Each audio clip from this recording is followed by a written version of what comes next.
Hello, friends, and welcome to your sizzling Monday morning Kings of Anglia Ipswich Town pod. I am Mark Heath. I am joined in the sweatbox today by my three favourite Kings. The boys were on the road with Town at the weekend. The Dr. Stuart Watson, the prospect Roscoe Halls, and of course Hutch Hogan, Andy Warren. Now then, boys, it is hot today. I don't know if you've noticed, there's been barely any coverage of it on the news. So as your line manager and superior in pretty much every way, and inspiration as well, clearly, I have a duty of care to you. I just want to check before we get going. Are you all in shade? Can you get to shade? Have you got a drink? Are you well hydrated? Because I don't want any of us passing out during this show. There's a good chance one of us might spontaneously combust apparently today. It's so hot. So I just want to check. Stu, I'm going to start with you because obviously you've got the solar panel as well to be worried about on the roof. Are you okay in this heat?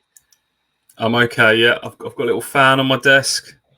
I'm adhering to all safety, Excellent. health and safety measures. You can pass that up to your superiors higher up the shady archant figures that all is well. They will want to check, and obviously they are shadowy, so they're in shade themselves. They're safe. I'm surprised you're not going topless today, Stu, given it is hot, and you're a bit of a beefcake these days. You've been using the old Manscaped, trim the old chest up. I could do, couldn't I? No, and no. Fair play, Hutchie. You're not a fan of the heat. Today is a dangerous day for you. How are you feeling about things? How is everything? My house is always nice and cool. It's got a system, and it works. So today being inside was no concern for me. On a public service announcement, because there are lots of. I was listening to the radio this morning, and I was repeatedly being told to drink water and stay in the shade and that kind of thing. What is your system, Hutchie? Because you have a very efficient system you shared with me last week when I was kind of extorting to you how warm it was in Heath Towers. You said, look, this is what you need to do. So for the people, how would you keep your house cold? Very, very simple. Windows open at night. Yep. When it's cooler. Let the air circulate then. During the day, keep your windows closed. Keep all your curtains closed. And you will have a nice, cool house, just like mine. Easy. Cool and smooth, just like the Hutch man. Someone who's definitely cool and smooth is Roscoe. Not on the face, of course. You're not smooth on the face. But how are you, my hirsute young friend? I'm very well. Currently, my laptop is alive, so I don't know. Maybe the heat is affecting it because I don't know if you can hear that. It's just the fan is just. I don't know. It's making a very funny noise. But I love the heat. I love the summer.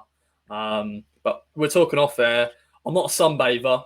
I just love going into the ocean or the sea or whatever. Just enjoy the sunshine in the water, splashing about and all that sort of stuff. But yeah, it's a hot one, isn't it? I hope you use sun cream, Ross. Yeah, of course. Got to be concerned about your skin, even at your young age. Excellent. Yeah, that's it. We've got loads to talk about, friends, today. I think the best way to do it is chronologically, because there's been a lot happened since we last spoke, and that started on Friday night. It was about 11:15. I was lying in bed reading. My phone started going off, buzzing. And then before I knew it, Town were announcing a signing at 11 o'clock at night on a Friday night, which is a new record, I think, in terms of signings being announced and timing and day. I was trying to get hold of the boys to make sure they were on it. I sprung out of bed, ready to write the story of my life. I'd had a couple of whiskeys, so it would have been a good one. But fortunately, Hutchie was all over it, of course. So, boys, Town on Friday night signed Marcus Harness from Portsmouth, with Joe Pigott, as expected, going the other way on loan. Let's start there then. Hutch, you wrote the story. I'm going to start with you. Marcus Harness is signed. Your first thoughts? Yeah, he's definitely a player all of us are aware of because we've seen a lot of him over the last 3 years as a Portsmouth player. I think they've in recent years there have been some players joining Ipswich that, if we're all completely honest, we've not seen an awful lot of. But Harness is a little bit different, and I guess that's why this one is so interesting, because we're aware that he's a top end League One performer. He's weighed in with. He averages double figures in terms of goals over his 3 seasons at Portsmouth. Plenty of assists as well. Being one of their one of the key players in a side that has generally been better than Ipswich over the course in the League One season. So for him to be coming in is a really interesting one. Plenty of questions about what role he's here to play and who he's here to play with, but we can have that chat in a minute. But on the face of it, it's a top end League One player joining what is now hopefully going to be a top end League One performing team. Right, before I go to your best mate Stuart Watson for his thoughts and maybe thoughts on those questions you've just posed, a few stats, friends. So last season, Marcus Harness scored 12 in 44 games for Pompey. Before that season, he scored 10 in 53 in 2021. And before that, in 1920, he scored 9 in 37. So a consistent scoring record at this level. As an attacker, Danny Cowley says he's championship quality, Marcus Harness. Stewie, Hutchie there just posed a couple of questions. Where's he going to play? Who's he going to play with? What are you saying? When you heard the news, Harness has signed for Town, what do you make of it? It's going to sting for Portsmouth fans, isn't it? Seeing one of, if not their best player, go to a League One rival who, as Andy says, they've finished above. Generally, I think, is it all 3 seasons? Did they finish above Ipswich last season as well in the end? I can't remember, but yeah, you mentioned those stats there. They're pretty much exactly the same as what Wes Burns did for Ipswich, and you think about the way we talk about Wes Burns last season. 13 goals, 6 assists. Harness, 12 goals, 6 assists. So that's pretty good going, isn't it? Where's he going to play? Kieran McKenna was asked this question at the weekend. We'll put some quotes out from him probably over the course of today. He was a little bit vague in terms of just talking about his versatility. We've got a role or two in mind for him. Don't want to show my hand too much at the moment as we head into the season, but he's a versatile player. He can play as an inside forward, a number 10. He was asked, he's played wing back in the past, and he said yes, but I don't get the vibe that he'll be considered for a wing back. I think he'll either play as, if Ipswich play with those sort of dual number 10s in behind, I think he could play sort of tucked in one of those. If they play with a proper front 3, he could play sort of either side of a central striker. That's kind of where I see him playing.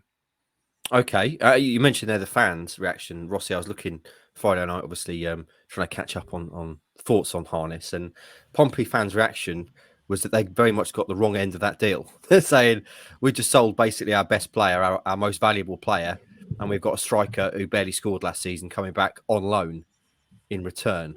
What do you make of Harness? Oh, I love it. Absolutely love it. As we say, flames and all that. Big fan of Marcus Harness. I'm not saying I've got all the knowledge, but I've sort of followed his career since Burton Albion when he was there.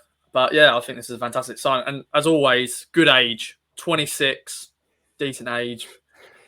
Mark Ashton and co have got that age range there. They're signing like Connor Chaplin, like last year, signing him. He was at a good age, and he still is a good age. But no, overall, is a man who knows this division. Hasn't been able to get out of this division, of course, but he's definitely championship quality. But yeah, a lot of Town fans really happy with this one. And as you said, Pompey fans thinking, what? We're letting go Marcus Harness to get Joe Pigott on loan? But, yeah. There was a bit of championship interest in him, Swansea and Blackpool, throughout the course of the summer. I've led to believe there were bids from those two, but none of them reached Portsmouth valuation, which seems to be understood to be like around 600,000, with some top ups and add-ons after that potentially. But crucially, Mark, you've done the old cash thing there. I'm not convinced that's all going to land in Pompey's wallet straight away, which is maybe another consideration here.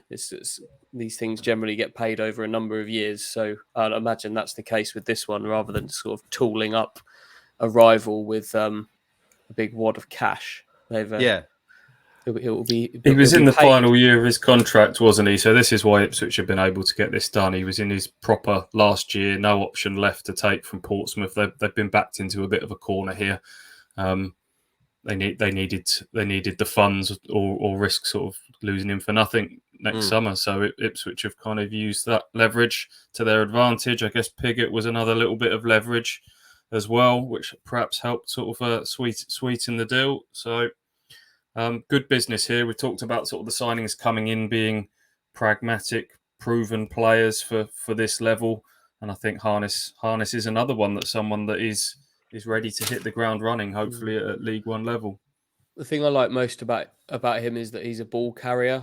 I still think this Ipswich team need more players that can carry the ball at feet. They've got some great players that, like, you look at like Aluko, who can move the ball around with clever passes. He drops deep, gets on the ball, can play a pass. I like players that can move the ball with the ball at their feet as well, and Harness can do that. And I think the thing I like the most about it is, without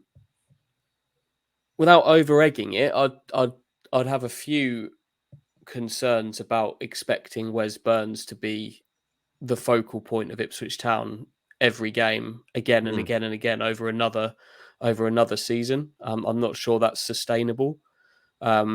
So having someone like Harness, who obviously could play in the same team as Wes Burns, but also is a very viable replacement for Wes Burns should he need to miss a game, should he be called up for the World Cup especially, which would be a whole month's worth of football. But just on a game-by-game basis, not having to flog Wes Burns every single game for 50 matches over a season is something that's quite important. I still expect Burns to be right at the forefront of what they're doing, but to have a viable alternative for him, I think could be really, really important. What about the guy going the other way, Joe Pigott? We all expected him to leave this summer. He's gone to Pompey on loan. Andy, you were saying you don't think there's a recall clause in the deal, so he can't be recalled even if he starts like his shorts are on fire, and Town are struggling for goals. So he won't be coming back this season. Likely, you'd imagine not to be coming back at all. What do you make of Pigott going the other way? I know there were some quotes I put online actually yesterday, him saying he didn't really enjoy football at Town last season and just wants to get back to enjoying the game again. Pigott's time at Town, what do you reckon? I'm not surprised that's how he feels. The whole scenario didn't play out in any way like how he would have imagined, I guess, stepping up to Ipswich and signing a 3-year contract with a number 9 shirt at a big club like Ipswich. That it didn't play out how he would have expected, did it? No, I think that's fair to say. It didn't play out like any of it expected, did it? When he signed, he was the man, wasn't he? That he was going to score all the goals. Just didn't happen for him. We spoke last week about letting him go to a divisional rival with motivation as well, Stewie. Hutchie said that wasn't something that bothered him. How about you? Not really. I guess it's a calculated risk, isn't it? I think the fact that Harness has come the other direction sort of makes you doubly confident that Ipswich have got by far the better end of this deal. I think Andy said it in our last chat. You have to just believe in yourself that you are going to be better than Portsmouth and several other League One rivals. The writing was on the wall for Joe Pigott, and that's no slight on him at all. I think things conspired against him. He was on a certain direction of travel from early on that became very difficult to turn around. I think he summed it up in his quotes himself that, he found it difficult to get into any kind of rhythm. We know what happened in terms of Macaulay Bond perhaps being a bit of a surprise package early on, keeping him out. Things weren't going great for the team, change of manager. Then it's very hard he then said, look, then I probably didn't do myself justice on the odd occasion I did get parachuted into the team. And sometimes just a change is best for all parties. So I wish Joe well, not too well. Hopefully, his goals can help damage some of Ipswich's rivals rather than make Portsmouth a better team, than Ipswich. But I think he'll be a Danny Cowley type of player. I think he's gone from being someone who would have been fourth choice at the very best striker to being the only striker on Portsmouth's books at the moment, and hopefully that will give him some confidence to kick on again. Right, I was going to leave the rest of the sexy stuff for later on, but it's a natural place to ask this question. What does it mean, guys, for the rest of the sexy stuff this summer? Joe Pigott's gone, so Town are definitely in the market for another striker now. Harness has come in. You're saying he can play number 10, can play wide forward. Will that impact on Selena? And obviously we've got the Leif Davis link as well. Hutchie, what's the latest as you understand it on those things? I don't think it would. Well, I don't think Pigott leaving changes anything in terms of what they were going to do in strikers. We'll move on to that one in a minute, and clearly it's not going to change anything with what they do on the left side. But in terms of Selena, understand that hasn't changed anything either. It's still something that's in play. He's been talked about an awful lot over the last week, Bersant Celina, hasn't he? Ipswich still very much in the mix for him. Some complications for others in that there is a work permit issue, which means Celina can only sign for Ipswich in the UK. So any sort of chat about a move to Stoke was never going to happen. Ipswich have, from what I gather, been very much aware of that all summer, and they've known the situation. But once Stoke became aware of it, that's not something they were aware of. When they did, they had to pull the plug. But there's interest from elsewhere in Bersant Celina, and Dijon haven't. And Dijon has kind of it's made negotiations a little bit complicated with Dijon throughout the entire summer. So this one ran a year ago. That could happen again. It feels very similar, whereas he would be kind of like a cherry on the cake of the rest of their recruitment, and I think it will probably be the same again. Whether they get it done this time or not remains to be seen. How about striker then? We've talked about Town needing to sign a flagship, shall we call it, striker. Pigott's gone. George Hurst is a name that hasn't gone away. He's been left out of Leicester's pre-season tour squad, which obviously then heightens speculation that he's going to move somewhere. Are there any other names other than Hurst in the mix that you boys have heard? Stewie, Hutchie, one of you? Oh, Stu, you're on mute. No, I don't think we can add any more names at the moment, but I think it's fair to say that Ipswich will have plates spinning in the positions that we've spoken about. Striker will definitely be one.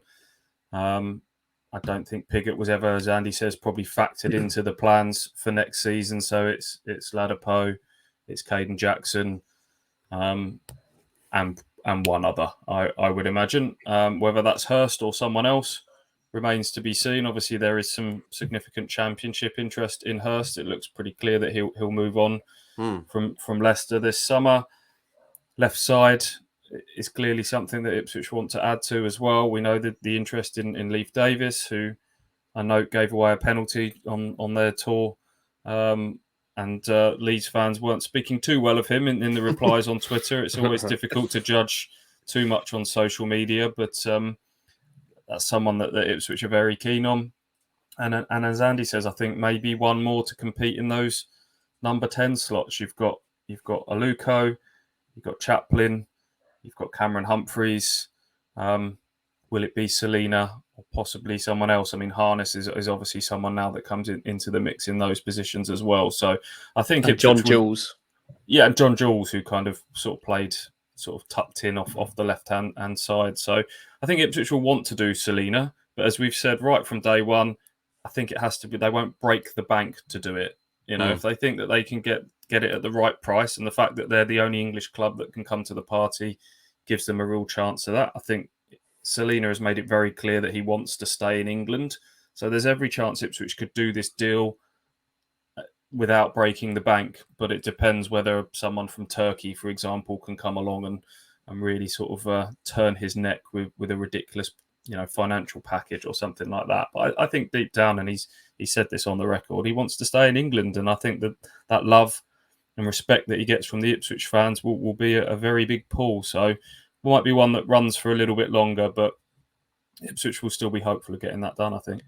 Just to complete the circle on the sexy work permit chat, the reason Ipswich are the only UK club that can do this deal is because due to, I think, is a combination of kind of the volume and the level of matches that he played last season, both for Ipswich and Kosovo, given they were at League One level, and Kosovo's international appearances were, he pulled out of a few squads, and also their opponents aren't the highest ranked sort of opponents in the world. Means that he doesn't hit the points criteria for a work permit for the UK. The reason Ipswich can do one is because effectively it would be a continuation of employment in kind of layman's terms. So he would be continuing his employment with the job that he had last season, which was to be on loan at Ipswich Town. So that's why they can do it and nobody else can. That's the sexy stuff. There you go. I bet when you tuned in today, friends, you did not think we'd be going into HR terms there of continuation of work permits and stuff. It's been a while since we had the Genoy Donatian red tape work permit saga. Yeah. We needed another juicy work permit, right to remain. That's what we needed. Gets the people going.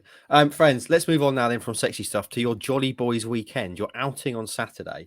I'm going to warn you now, by the way, boys.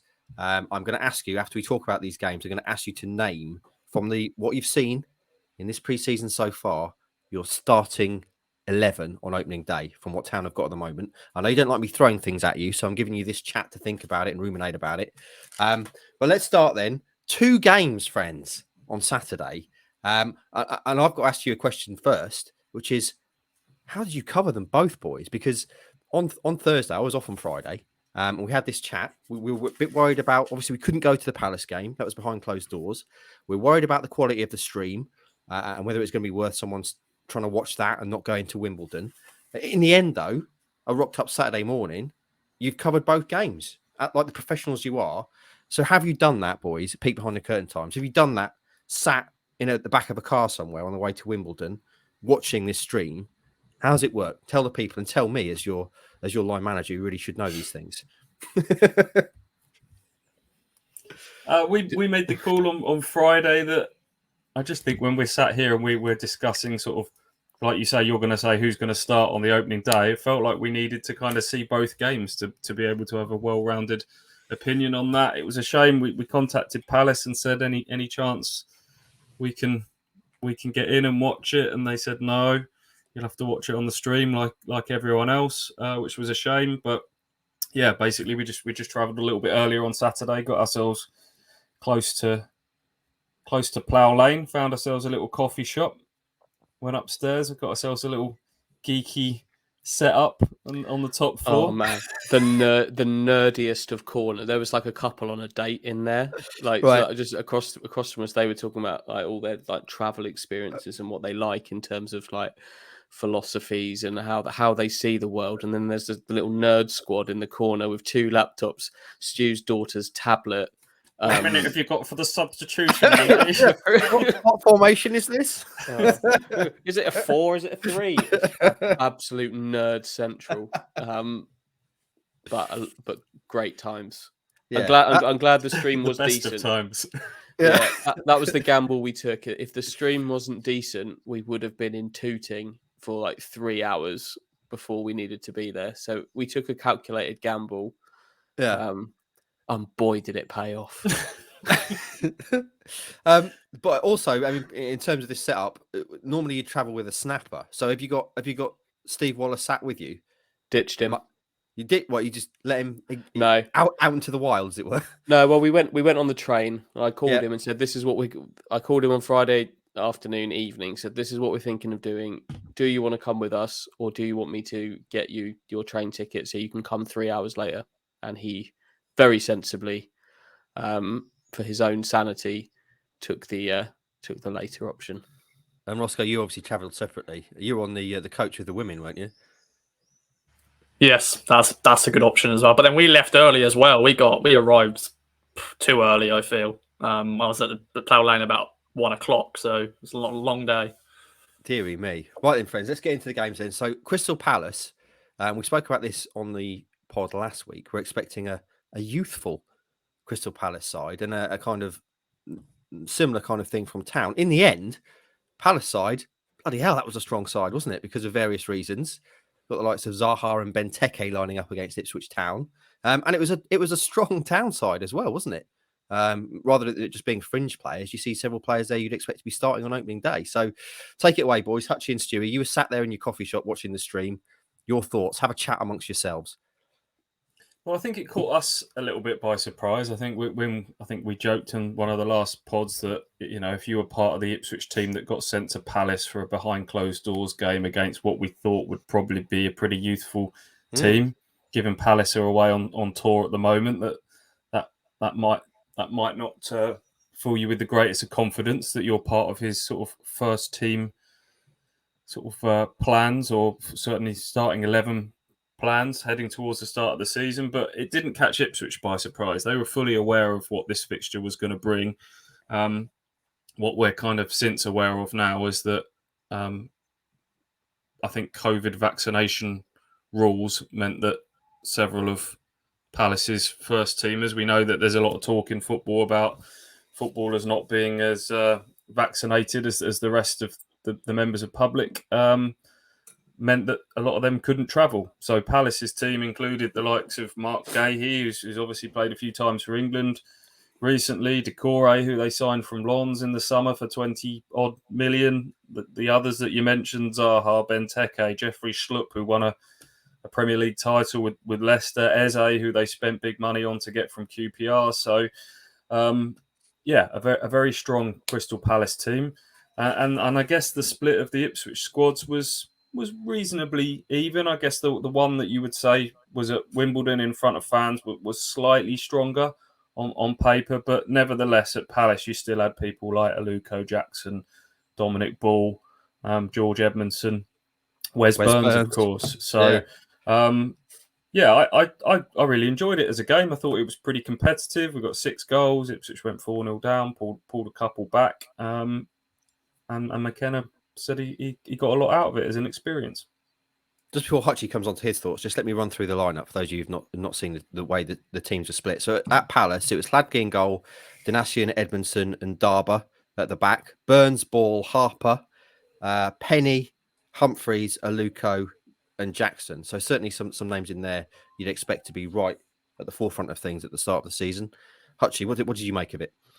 Yeah, it was a decent game in the end. After 11 minutes, they're 2-0 down, and the defence is getting pulled to pieces a little bit, which isn't completely shocking given you've got Zaha, Eze, and Benteke as an attacking part of the attacking unit for Palace. I think they had a few issues with them. Balls being slipped in behind was an issue for all of them.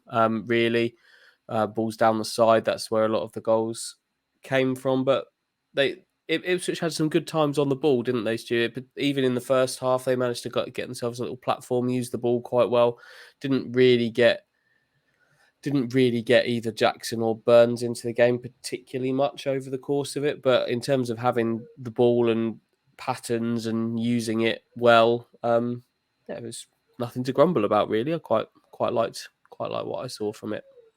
They were very, very unfortunate to be 3-0 down come half time, because after it went to 2, they were the better team for a large part of that first half. And Cameron Humphreys had a lovely little run inside, a jink and drive towards the edge of the box, and he dragged his shot narrowly wide of the post. Edmondson glanced a corner just wide again. Threat from a set piece, Claxon, and they went on to score one in the second half. And then Palace, just again, that Premier League clinical quality. Benteke beat a very high offside trap, raced away 3-0 half time, and you're thinking, they could feel sorry for themselves here a little bit, Ipswich, but a really good response in the second half, even though they went 4-0 down. Came back and finished the game very strongly, and ball heads home from a set piece, and Aluko free kick delivery. And then Aluko scorer himself. Nice little finish, curling finish just inside the box after Edmondson's forward pass, and substitute Gerard Buebo had done well to kind of work the ball back to him. So I think there's a lot of positives to take from that, much in the same way we talked about there was positives to take from the West Ham game and the way they responded, even the Arsenal game, where they ultimately lost 5-1. But in that game, they were... what was the score? I think it was 4-0 down at half time and drew the second half 1-1 there. So Kieran McKenna said that they picked these games. They've now played 3 teams that finish in the top half of the Premier League last season to build a bit of resilience into their players, to get the mindset right, that there'll be times in the season where things are going against them, when the chips are down, and that those 3 games against top class opposition, I think, have proved very valuable for Ipswich. Stick a pin in that, because that's something I want to come back to after the second game, to talk about that resilience thing, because I find that really interesting. Ross, you've been quiet for a while because we've been talking about Crystal Palace. You were there early at Wimbledon, so were people keeping up on what was going on at Palace? Yeah, I found the stream and I was watching it on the coach, but then I got bored after like 15 minutes because we're losing 2-0. I thought, enough of that. It's ready for the main event at Plough Lane. But no, it was good to see, Luco get a goal. Dominic Bowley's first goal for the club. But no, I don't. I think Town fans were just enjoying being at Plough Lane, looking around the scenery and all that sort of stuff in the sunshine. I got a cheeky hot dog, as you saw on game day. Yes. But yeah, it is weird when you see two different teams playing, one team playing at Palace, and then we've got a game here as well. But a bit of a mixture. I think some Town fans have been a bit disappointed that Wes Burns played in a behind closed doors game, not actually in front of fans. I know some of the squad actually came to the game and actually sat in front of the away fans in the first half, so they're able to see Wes Burns briefly, get some selfies and whatever. But I'm sure there's some fans. I saw a young kid with Burns on his back of his shirt, and he's probably like looking forward to seeing him. And then he finds out, he played in a behind closed doors game. But I'm sure, don't know, maybe that's more of a test because, as you said, the players you mentioned. That's a real testament to Wes Burns and the year he's had after a relatively low money move from Fleetwood, isn't it? That we're talking about him as if he's like the Ipswich Town Gareth Bale on Wales duty here. But that is what his arc has been over the last year, isn't it? Gone from sort of early signing that went under the radar a little bit to being the man that people are disappointed wasn't playing in a pre-season friendly away at Wimbledon. That was definitely reflected by the queues for photos and stuff. Like, lots of them were just sat there. I don't think anyone went to Václav Hladký for a picture, but Wes definitely took the brunt of that. I would have gone to Hladký for a picture. I want to get Ross with Hladký, comparing beards. Rossi, just before we get on to the game, just a point of order there. You say that you gave up after 15 minutes of watching the team that you're paid to cover because you were bored. So what did you move on to? I just chinwag on the coach, basically. I wouldn't say I was bored. I didn't get told to cover that game, so okay. That wasn't on my list. You thought this is not part of my working day. I won't watch it. It's dull. Well, yeah.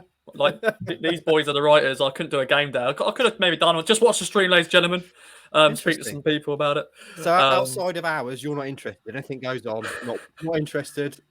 No, of course. A lot of listeners and yourself know I am a Town fan as well. But behind closed doors, but not enough. Not enough of one.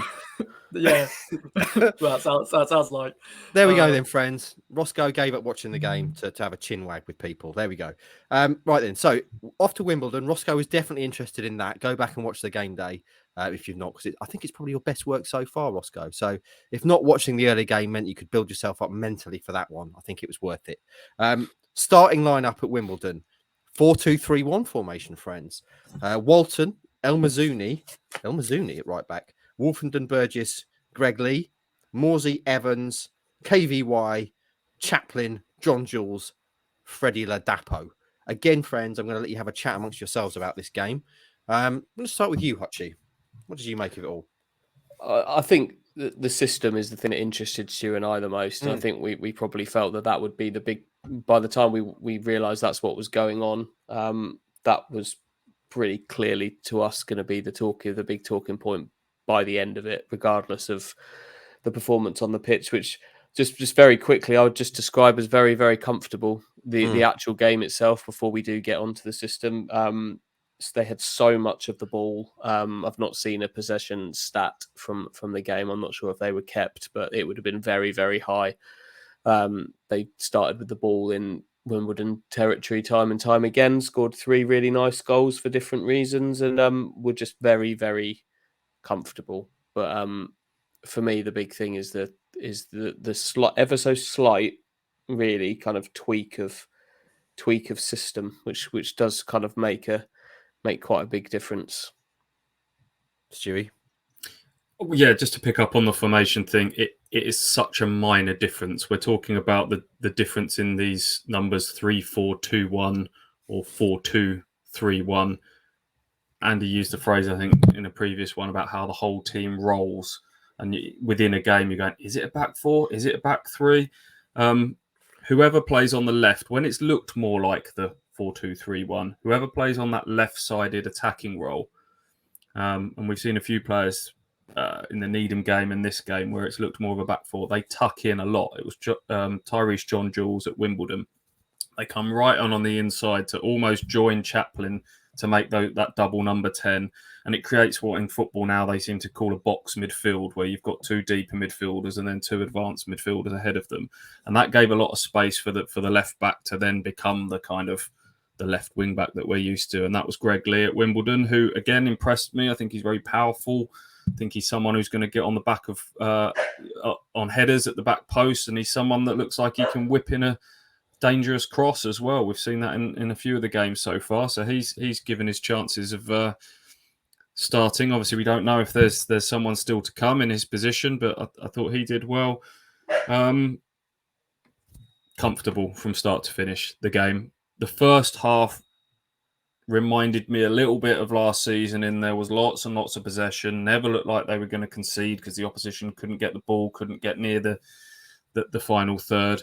But was there enough in an attacking sense for Ipswich? They'd reached the final third, and was there enough, as Andy said earlier, ball carrier, someone who can beat a man, who can then create an overload that can carve something out? And they were kind of restricted to a few pot shots, obviously led through a really nice Sam Morsey finish from the edge of the box. But I think when half-time came, Kieran McKenna said, look, I know it's hot, I know you're fully in control, but there will be times this season where you come up against teams like this in League One that are difficult to break down. You've got to go through the gears. You've got to be ruthless. You've got to put teams like this to the sword. And to be fair, I think they responded to that. And second half, obviously, did add a couple more goals and fully deserved 3-0 winners. Could have been more. Rossi, you were watching pitch side, obviously, covering stuff for game day, which I very much enjoyed the new stuff. Did you, by the way, Rossi, did you have someone following you around on Saturday, an apprentice, if you will? Yeah, good old Regan, AK Bluetooth, a young lad who used to do interviews as well. But yeah, he was doing stuff for the women's team after the game, for the women's team, of course. But I sort of said to him, "Do you fancy holding my my camera and filming me?" And he went, "Yeah, no problem." So yeah, he was a good lad to help me film. He filmed some of the shots actually, because I was just like, "Yeah, you can be my apprentice for the day." Bored of that as well. No, it's pre-season. I've still got to get my stuff in. But no, any other question? Is he froze? Yes, he might. He does. Actually. He looks like he's I'm gonna screenshot that. For anyone, yeah, this is obviously on audio, but he's frozen. He's back. I'm back. Oh, I missed it. You had the most inquisitive face there. I was like confused, this. friends, because you all froze, and I was like, "What's going on?" And then I realised it was me. I looked at the Wi-Fi had gone. So anyway, I missed that, Ross. I'm sure it was an incredible insight. But obviously everyone else heard it. So a good day to have an apprentice. What did I miss, boys? That is about it. Okay, fair enough. He asked you if you have any more questions for him. Yeah, Roscoe. Yeah, I do actually. Who impressed you? Now, after the game, you were speaking to fans clearly, as you do. And they all said Morsey was different gravy. Sounds like it. Scoring goals, including a beauty from what I've heard. So obviously he was the standout. Anyone else impress you? Tyrese John Jules, actually. He impressed me. Of course, got his first goal for the club, but he got himself about a bit. That's the first time I saw him in action. Because he didn't play. Did he play against West Ham? Because I wasn't. Yeah, he did play against West Ham. And of course, I wasn't there for birthday reasons. But yeah, I was impressed by him. And yeah. Any other players? Greg Lee. I know Stu's already mentioned him, but he's impressed me every game by game. But yeah, Sam Morsey just ran the show, scored 2 goals. Do we need another striker? Is Sam Morsey the guy to score the goal? Probably not. But no, I was impressed by Morsey as always. And Connor Chaplin gets himself about a bit, doesn't he? Can I say that Sam Morsey is already one of my favourite all-time Ipswich Town players, and it's for reasons like this. In game day, there's a clip from the side of the pitch, actually, Roscoe, where he's trying to take a corner, and a Wimbledon player is in the way. This is a friendly game. It means absolutely nothing, and yet Morsey's having none of it. He keeps playing the ball off the defender, clearly making the ref aware that he's not doing legal things, this player, and getting really frustrated with it. And I'm thinking, Morsey, this is a friendly game. No, friendly does not exist in Sam Morsey's vocabulary. If he's on the pitch, he's playing to win, and that's why I love him. The reason that happened as well is because that was Chris Gunter, the old veteran right back. Morsey actually fouled. I think Morsey fouled Chris Gunter when they were running into that corner, and they gave the corner away. So that had been going on a little while. That little tussle, I quite enjoyed it. But yeah, that was a great, nice angle of that, Ross. Really close angle. Just to stress, obviously, in the season, EFL figures, we will not be doing that. All right, legally, Yeah, it's fine. yeah, It's fine. that footage from the side of the pitch. This is just friendly. It doesn't really matter. Anyway, boys, any other things to mention formation wise? And I'm sorry about Benson barking. He's barking at the wind. The curtains are flapping. Clearly, I haven't got the windows shut, Hutchie. I'm not adhering to your rules, so I need to sort that out. It's not my rule, mate. It's for you. You don't have to follow my rules. It's just my method. If you want to do things differently, you do things differently. Each to their own. Going back to this rolling formation, 4-2-3-1. We've seen that when Wes Burns hasn't been playing, haven't we? So, do you think that's what the plan is? Without Burns, they're gonna go into this formation this season. Yeah, I think it looks more wing backy when Wes Burns is there, because Burns essentially plays level with you. If you look at their starting line, he's in line with the furthest Ipswich player forward, isn't he? He's so advanced, Wes Burns. But I think next season could it be the difficult second season for Wes Burns? Straight after that Charlton game, Kieran McKenna sat next to Wes Burns on the podium in the press room afterwards and turned to Wes Burns and said, "We've already had a discussion about, you've got to kick on. It's all very well this season doing this, but kicking on, you're less of a surprise package next year. Teams will probably set up to stop him a little bit differently." So I just wonder that McKenna's almost not expecting a drop off in form, but not, as Andy said earlier, not pinning everything on him being the man that has to drag Ipswich through a little bit. So yeah, it's just probably part of sending him to Palace was to just try something a little bit different, not drastically different, but just a little bit different. But you've got to remember as well, like Burns can very much play in a 4-2-3-1. If we're going back to the start of last season where we were talking about 4-2-3-1 an awful lot, as we seem to be, we discuss that pretty much every week. It's a system I really like. If you've got the right players doing the right things in it, it's a really good system. I don't think Paul Cook ever had the right players in the right positions doing that, but Wes Burns was one of them who was in the right position as the right-sided sort of number 7. That is from that position that the regular supply of boot the cross as hard as you can to the back post for Macaulay Bond to tap in goal era. That's when he did his best work there. So I think there are options there. I do feel like they've got a sort of more square pegs and square holes to do it this time potentially. So it'd be interesting to see how that plays out from here, but it's definitely going to be flexible, I think, as time goes on. Excellent. Right then, now let's unpin that thing that I pinned earlier, building resilience, because this is something I find really interesting. So Ipswich Town, as you've mentioned, Stu, this pre-season have played 3 of the top 12 sides in the Premier League in friendlies, lost them all. But this phrase, building resilience, how many times have we talked on this podcast before about Town maybe having mental deficiencies when things start going against them? They have tended in the past to crumble. So one wonders if this is something, with all the analysts and everything that Kieran McKenna's got around him, that they've identified as something that needs to change. And that's why they've structured this preseason exactly in the way they have, to put them in situations where they're probably going to be under the cosh and losing games. But he wants to see that reaction, doesn't he, from them? It seems that they're not just going to quit and walk away with tail between their legs that they so often have. What do you reckon? Yeah, we talked about when we looked at that pre-season programme, how much thought had gone into the opposition, what order that opposition was played in. The game, and they've now shown that they can stick at it against top-level Premier League players. Okay, they've lost all the games, but I think there's positives that they can take from those matches. That will have prepped them mentally, psychologically in a certain way.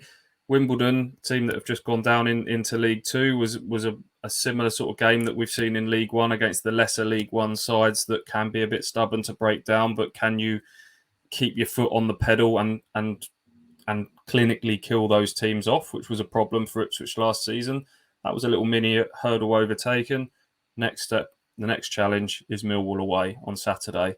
A very solid championship side. I think that will tell us a lot about where Ipswich are at, and then we finish off with a home game against Southend, which is obviously on the Tuesday night, just a few days before that opener against Bolton. So what sort of team they play in that game, how strong they go, how many they hold back for the game on Saturday remains to be seen. But that might just be a nice little confidence builder going into the first game. So I think it's been a pretty good set of preparations thus far.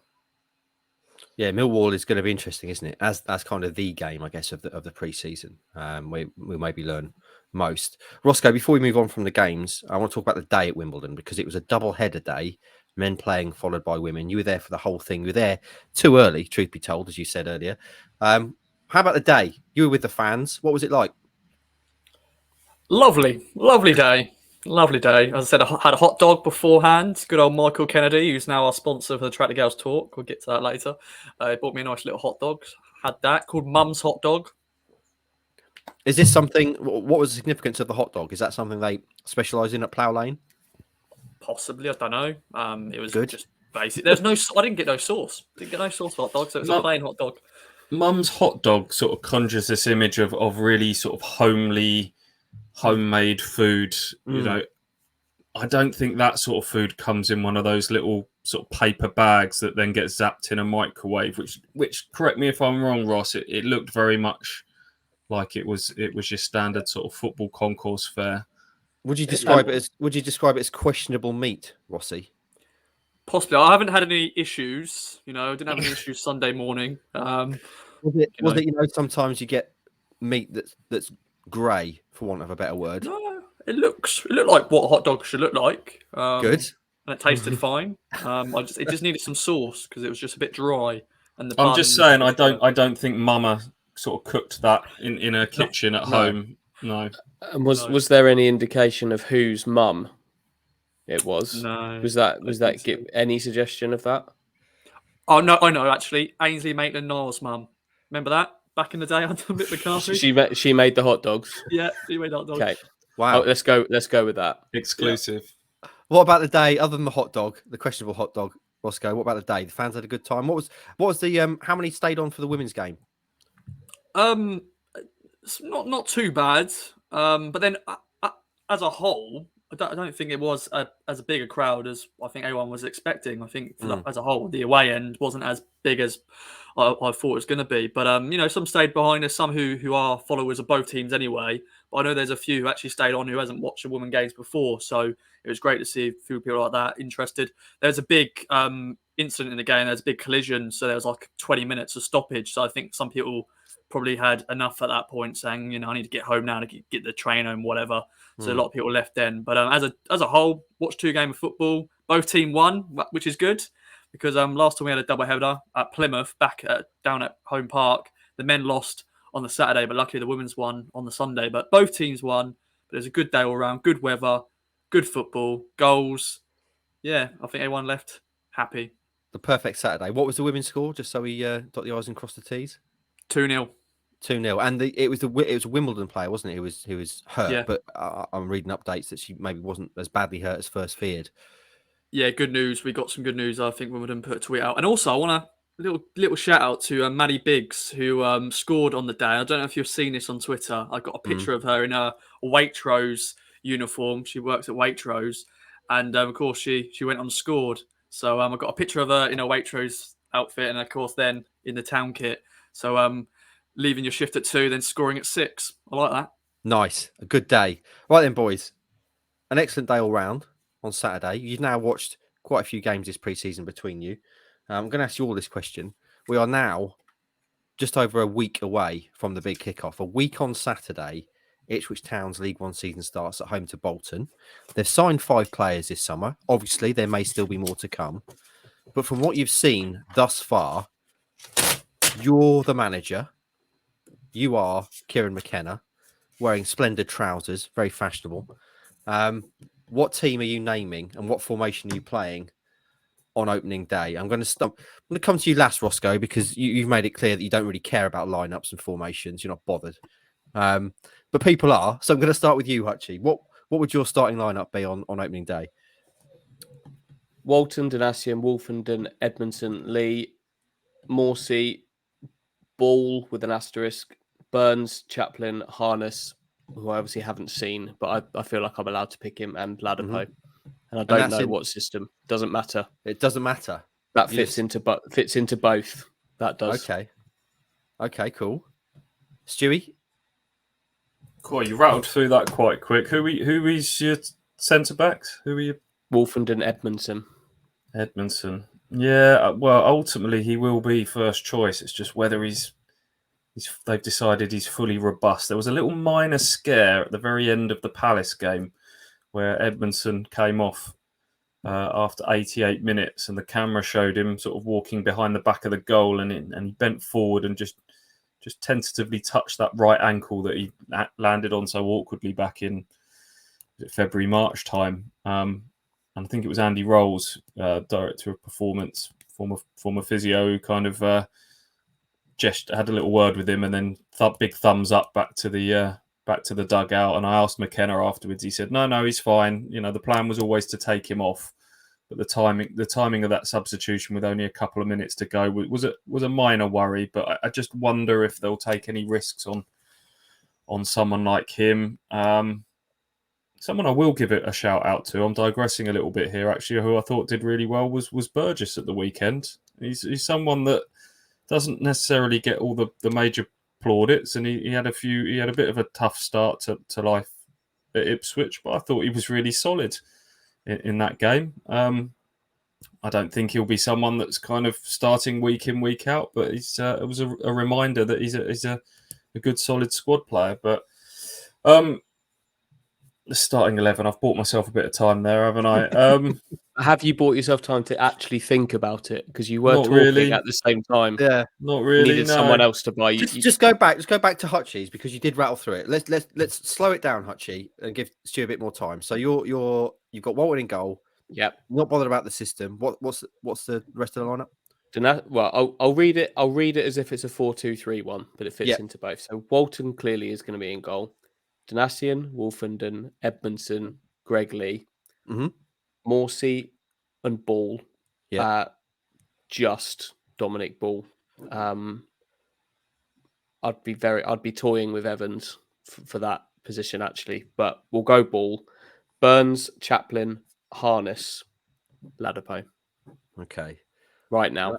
That's Hutchie's slowed down, considered lineup, Stewie. Hopefully that's bought you enough time. I can't disagree with it, a whole load of that. I might give Evans the nod ahead of Ball, because I just think because of the set piece side of things, and I think he changes the dynamic of the team a bit. But that's a very difficult shout. I think looking at that sort of three in support of the striker, I guess Harness is probably going to play as that tucked in left-sided one if you're looking at that at the moment. I think Chaplin's been one of their best players in pre-season. I think he's nailed down his place. Burns is a definite, of course. Morsey's a definite. Ladapo, I guess, is a question mark if they sign this inverted commas marquee striker before the start of the season. Greg Lee, who we've spoken positively about, again, if somebody arrives in his position, that could change things. I've just got that question mark next to Edmondson, really. And whether Kane Vincent-Young, for example, could put enough pressure on Janoy Donatian. I think it would be incredibly hard on Janoy Donatian not to be a starter on opening day after the season he's just had. But who else would we have? I guess it would be Burgess next in line, wouldn't it, to start at centre half? So, but yeah, I think that's pretty close there. What we've got. Obviously, in both scenarios, Raheem Harper is the first man off the bench. While we wait for Rossi, and I'm expecting Rossi just to go, yeah, I agree with what the boys said. Freddie Ladapo, if he's going to be the starting striker, which it certainly looks like he is at this point, what have you made of him so far in pre-season, boys? Quietly impressed. I didn't see the Needham game, but there's some attributes there that I like. I like that there were times in the Wimbledon game where Ipswich got it into him really nicely with his back to goal and then worked off from that. I think that's quite important if they can. I think that's quite important for Chaplin's game actually. If they can have a striker that can link like that, I think he could do some damage working off somebody like that. I quite like his ability to drift in behind defenders using his pace and again holding on to the ball a little bit. And yeah, he hit the post with it, and he'd have wanted to have scored. But watching a striker kind of run in from 60 yards to the opposition box in the West Ham game, sort of really comfortably with his ball at feet, doing that. He slowed up a little bit to find the finish, which is why he got under a little bit of pressure. But I quite liked the way that he did that too. So quietly encouraged by him. But clearly there's going to be some more competition for him to come. Rossi, right then, go on. What's your starting 11? It is similar because you can't really change too much. I'm not going to go out of nowhere and start Corey and Darber and all that sort of stuff. But Walton in goal. We're doing 4-2-3-1. That's the formation, right? Pretty much at the moment. So Walton, JD, Wolfie, Fridge, and then Greg Lee, then Burns, Morsey, and I'm going with Evans actually. I like Don Ball. It looks like a unit, but as Stu said, set pieces, and I just like Evans. So he can start at the moment, but we'll see. Then who's on the left? Who's on the left? Oh, I don't know what. Oh, no. Oh, dear. No, two number 10s. Chaplin and Luke. I'm actually starting a Luco. Okay. Starting a Luco. He scored against Palace. I think for the time being, for the next 6 months, I think he will be a key player, and I think then Harness can come off the bench and I'll Dapo up front. So, hold on. You said 4-2-3-1, and then you've got 2 number 10s. I'm confused. I don't know what I'm doing. Well, yeah. Look, we're talking. Like I said, there's a very different. There's a slither between those two systems. So I think I know where Ross is coming from. Yeah. If you've got Wes Burns on the right and you've got Janoy at right back, then it's both of those systems in one, isn't it? Let's be honest. All right, excellent. I like that you spent so much time with him now. You just know the way his mind works. Yeah. Excellent. All right, then, friends. We're coming to the end of the podcast now. We shouldn't mention in dispatches, of course, a new home, a divisional rival home for formerly of this parish striker James Norwood, signed for Barnsley as expected. Any thoughts on that? It is inevitable that James Norwood is going to score against Ipswich Town, isn't it? I've done the science and it's not. Well, I know, but it does feel, particularly with James Norwood, it does feel inevitable. Yeah, the history says it's not. James Norwood and all of his personality traits and how much he will be up for. He's not like any old former striker in terms of motive, I would say. So he's got all the character traits for somebody to go and score at the first attempt about his former club. And it comes very early in the season as well, end of August. So we won't have to wait too long. Rossi, we should also mention, you mentioned there the sponsor for Tractor Girls Talk, which is great. And that will be coming back soon. Yes, the women's fixtures are out today. So on Tuesday, me and Blue Wilson will be bringing you a jam-packed show, talking about the fixtures, talking about the new sponsor, of course, talking about pre-season so far, and just loads of bits and bobs. So tune in tomorrow. When does the women's season start? The 21st of August. Oh, wow. So it is a little bit of a break after. Yeah. And Blue's back playing this season? Yeah, hopefully she's back on the grass, kicking the ball about and stuff, but no contact at the moment. But hopefully she may have to wait until October time probably for her to get back in action, but she'll be thereabouts. And our people have spoken to her people. She's carrying on. So bring on Tractor Girls Talk this season. Excellent. Blue, you have my sympathies as a fellow elite athlete with a knee injury. I know exactly what you're going through. It is very frustrating. So hopefully when you're back on the pitch, that will give me inspiration that it can be done. Boys, before we go today, I just want to have a quick chat about sumo wrestling. Bet none of you saw that coming. In the green room before the show, we were having a chat. I was doing some fight commentary at the weekend, and I was doing 7 hours worth of fight commentary. And Hutchie said, that's like when I went to watch the sumo in Japan, at which point I said, no, we've got to talk about this on the pod. Sumo wrestling is something that I know nothing about. It used to be back on Channel 4 in the day, didn't it? But it's something that I'd really like to get into because I'm interested by the whole kind of culture and history around it. Hutchie, tell us about when you went to watch sumo wrestling in Japan.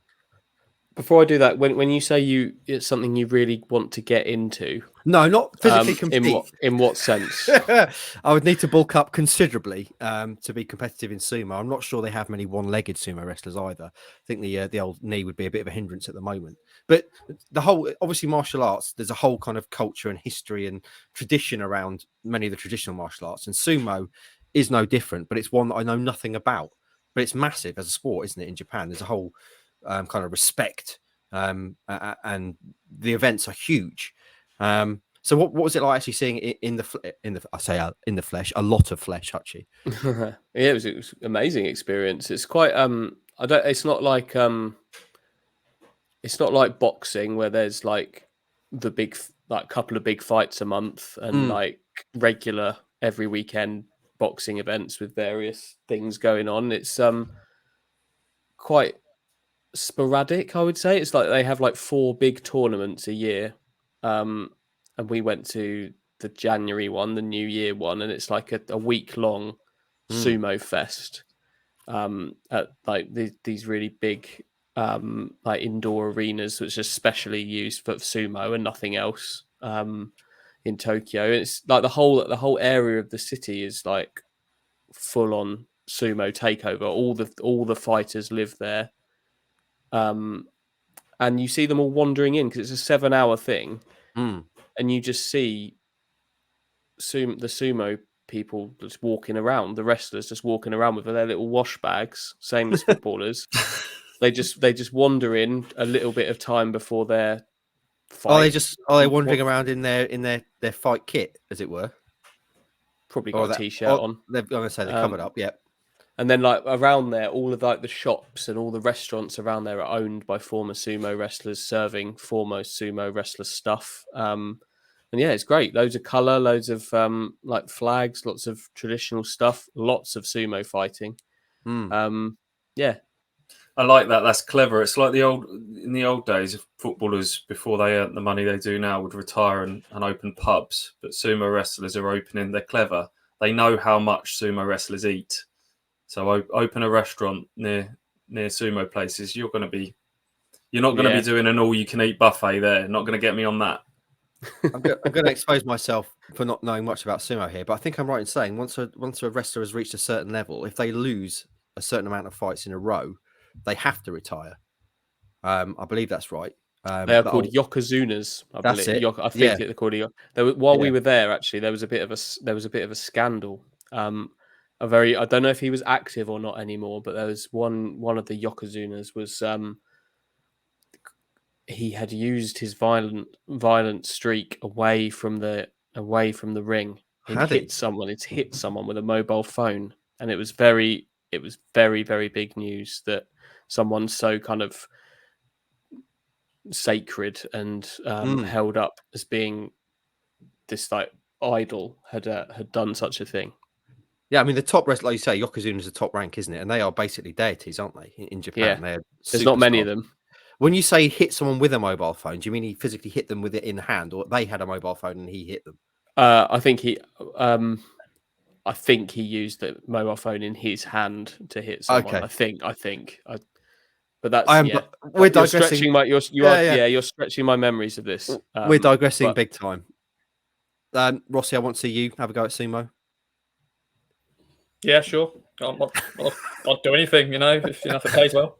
Well, next time we do a live show, we'll hire those. You can hire those inflatable rings and the big suits you put on. We'll do that. What's more likely to happen, Rossi? You to become a yokozuna, or you to pass your driving test? What's the latest? I knew that was coming. Why did I? And guess what? On the coach journey there and back, I got even Joe Sheehan, the Ipswich Town manager, women's manager, he got involved as well. So I can't escape it. There's just too much pressure. Too much pressure. You can escape it. Pass the test. let's not even just pass the theory. Let's get back past that first of all, shall we? And then we can worry about the actual hard bit, the test itself. Yeah. We're all about building resilience, Rossi. So hopefully these numerous fails are building resilience in you. So yeah, there we go. Right then, boys. Anything else to mention? We've gone just over the hour mark talking about sumo, which I do apologise for. Anything else to mention, friends? I've got some bullet points written down here. All 4 new signings have now scored for Ipswich with Dominic Ball. scoring at the weekend, which is good. You mentioned about ladder pass, a couple of one-on-one chances that he's not taken, and he mentioned the one against West Ham, and they had a decent one against Wimbledon at the weekend. So if he can just sharpen those up, that would be great. Luke Plange, I like saying that. He looks decent for Palace. Tell you what, if Ipswich do need to sort of add to their attack at some stage on loan, I don't think that's the sort of signing that they're going to be going to do now, having done John Jules. But he looked decent, didn't he? Big, strong, scored a hat-trick. They signed him from Derby earlier, back in January, and loaned him back immediately. Whether Derby will be on the scene for him, but just thought I'd give him a mention. We liked him, didn't we, Andy? Yeah, I think Palace took advantage of Derby's situation, similarly to how Newcastle did with Darren Ambrose back in the day at Ipswich. So yeah, he did look good. He did look good. He's a very highly rated young player. Whether he's not on tour with the Palace first team for vaccination reasons or sort of position in the pecking order reasons, I don't know. But Patrick Vieira, I think he had 8 senior players with him as part of this tour. That's almost pointless. Yeah. Going to sing. I bet he probably didn't want to go to Singapore with that. Yeah, it's a strange one, isn't it? Just in terms of players looking good, I note that David McGoldrick has been earning rave reviews for Derby in pre-season. So interesting to see if that carries on into the season itself. Hutchie, just dot the I's and cross the T's. That's a Lazio shirt behind you over your right shoulder. Is that Germany over your left? Yeah. I've spent, I can't get my shoulder down. I've spent a long time trying to source that Germany shirt from the 1994 World Cup. Nice. And now you've sourced it, what are you going to do with it? Hang it up. There you go. It's what it was made bask for. in the happiness of having sourced it. That's what I'll do. I've wanted that for a very long time. But you're not going to wear it. You're not going to wear it. You're just going to hang it up. No. I like it. Superb. Right then, boys. I'm waffling now. Shall we make our excuses and leave? Stu, have you finished your bullet point list? I have. Nice one to finish on was the referee just blowing for half time on 42 minutes at Wimbledon on the clock. Ross has got a point to make here. Was it not? Well, remember this happened when we played Wimbledon on Burns night, and basically the clock didn't start at the time it's supposed to start. So that's why he didn't blow off early.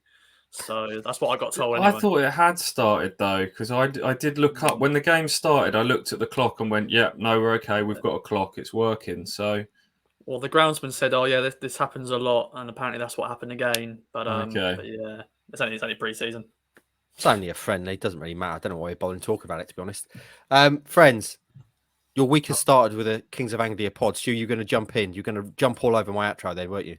You were. What were you going to say? I was going to use it as a segue to say now you can blow the whistle on this podcast. Hey! I can indeed. I'll carry on as if nothing happened then. Friends, your week has started in fine form with the Kings of Anglia podcast talking about all sorts of stuff Ipswich Town related. A reminder, if you haven't already, to go back and listen to Mike Bacon's chat with Ed Upson, who signed for Stowmarket. That was out in the 6 a.m. slot yesterday. And also, of course, look forward to the return of the newly sponsored Tractor Girls Talk coming at you later this week. Roscoe, what day is that going to be out? Wednesday, are we saying? Yes. Okay. Look out for it on Wednesday. It'll probably be Thursday or Friday. But it will definitely be out this week, fingers crossed. And friends, obviously remember to support our sponsors, Manscaped. Use the code KOA, manscaped.com for 20% off and free delivery of all that excellent clubber. Clearly in this heat, you'll want to be plucked and shaved. Look at this. This is what's going on. Someone's at the door. Who's knocking at the door? That's me. I'll see you later. Okay. See you, Stu. He just gave us tickets to the gun show. Now he's leaving. Friends, I hope you enjoy the rest of the week. We'll be back next time to talk about more Ipswich Town stuff. Have a great start to the week. We'll speak to you again.